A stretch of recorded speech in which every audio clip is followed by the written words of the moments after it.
Hey guys, my name is Evans, and today I just want to demonstrate a quick way in which we can achieve a smooth looking skin in Photoshop without destroying the texture in the image.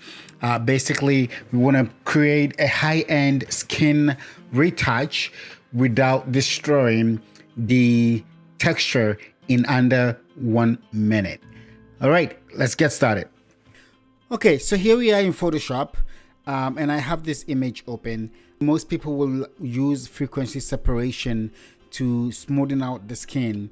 However, if you're an event photographer and you have so much images to edit, having the time to go through each one of them and do frequency separation may not be realistic at some point. So you can also use a quick method to get a similar result to frequency separation in under a minute.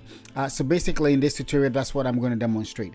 First things first, let's start off by recording this action so that we can reuse that every time we want to create this effect. To do that, go head over to the actions window here. If you're not seeing this, you can, this icon here, you can then go up to your Windows tab menu here and select actions. Once you do that, your actions window will open like this. Come down here, we want to create a new action. So I'm going to name this action skin smoothing.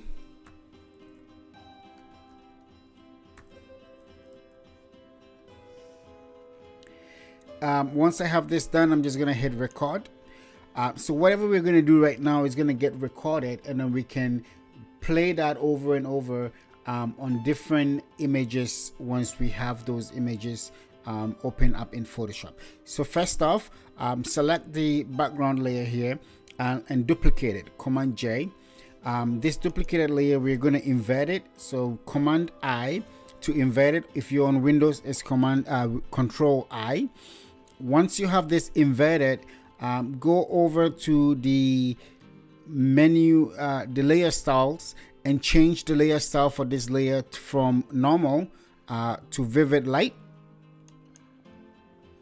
Now that you have inverted it and then switched it over to vivid light for the layer style, we want to go up to the filter menu and we want to do a high pass filter.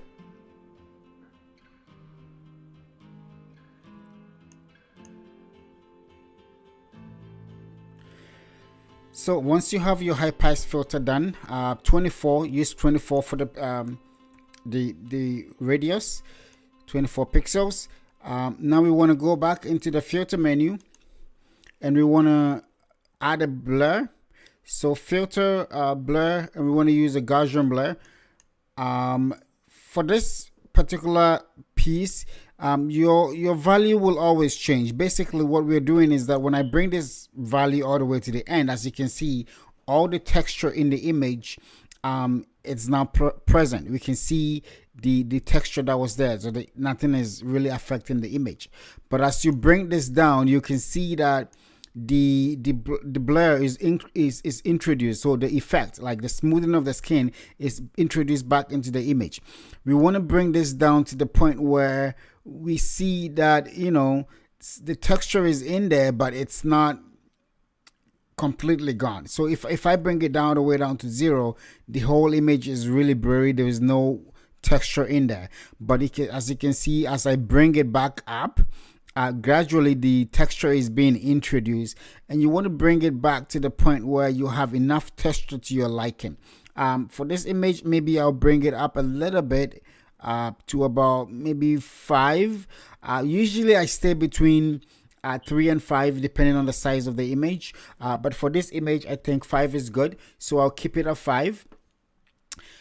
So here we go. We have the image, the radius for the blur, Gaussian blur, at 5 pixels. I will click OK. With this done, what I want to do now is that, as we can see, the effect is applied to everywhere on this image, including the eyes and the hair, but we don't want it applied to everywhere. We just want to apply this to the skin. So what we're going to do is place a layer mask on this layer. To do that, I will hold down the Alt key and click on this layer mask icon. Holding down the hotkey creates what we call a negative mask.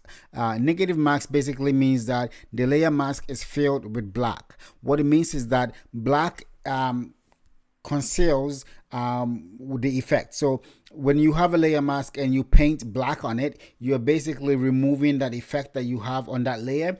If you paint white on it, you're revealing that effect on that layer. So what we have done now is that we have hidden what we just did, the smoothing of the skin that we just did. We've hidden that, and we are going to paint with the brush tool with white on this.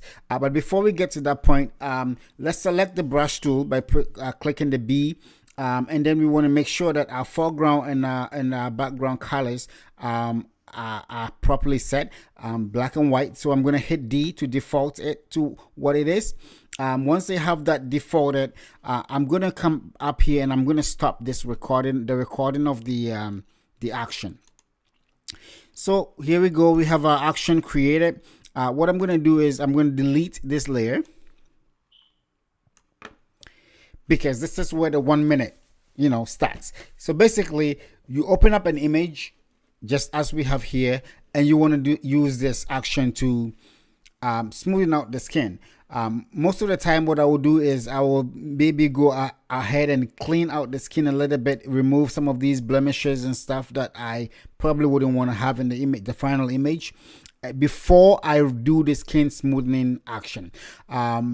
You can, for this tutorial, I'm not going to go ahead and clean this out. Skin is not too bad, so I'll leave it in. But normally you will want to do some kind of maybe clone stamping or healing of some of these little blemishes here before you do the skin smoothing action. First off, I want you to go back to the action and look for the step where we did the Gaussian blur layer, and I want to put this box highlighted here for a reason, because when we use the Gaussian blur filter on an image in this action, putting this here will allow you to be prompted with a dialog box where you can always change the value of the radius for the blur. So we need that, because you would have the value of the blur changing, the pixels changing from image to image depending on the size of the image. So with that done, I'm going to click on that and we're going to run the action. Now it gives us this box here, and I can go back in and just change the value of the radius for the blur. And this time I'm just going to go with 4, let's say. Go OK. It's gone through, it's created the layer for us. Everything is set, the foreground color is set, the brush is selected. Now what I'm going to do is take white as the foreground, and we're going to paint on the skin. Opacity and flow, you can play around with that. I usually will leave my flow, maybe bring it down to about 20%. That way I have the liberty to paint over a certain area a couple more times before you have the full effect of the effect that you're trying to do. Because normally on the highlights and stuff, I try to paint less on those places, because as you paint more on the highlights, you tend to take away the natural looking skin tone and not make it look realistic. So I usually would paint less on the highlights. I also avoid anywhere around the eyes, maybe around the nostrils here, underneath the nostrils here, and maybe the smile lines. I avoid them as much as possible most of the time, or paint less in those areas with a lower flow value, so that you maintain that realistic looking skin texture and skin tone without taking it away and making the highlights all look fake and unnatural. So that being said, let's go ahead and I'm going to paint for the sake of this tutorial and for the YouTube video, so you can actually see I'm leaving my flow and everything at 100%, so we can see the effect. And as you can see, we can paint, go ahead and paint, avoid the eyes, stay away from the smile lines, as I call it. And here we go, quickly painting over the skin. And I'm doing a rough job right here because Just want to get it done out of the way for this tutorial, but you can take your time, a little bit more time, and fine tune the painting on the skin so that you have it the way you want and it's looking good. But here you go. As you can see, I did a really quick painting of this effect on the skin, but as you can see, it's looking good already. So here we go. The skin has been smoothed out in less than a minute. We have a nicer looking skin tone. So here we go. I'll show you the before and the after. So before, after, before, and the after. So there you go. Within a short minute, we've been able to create that.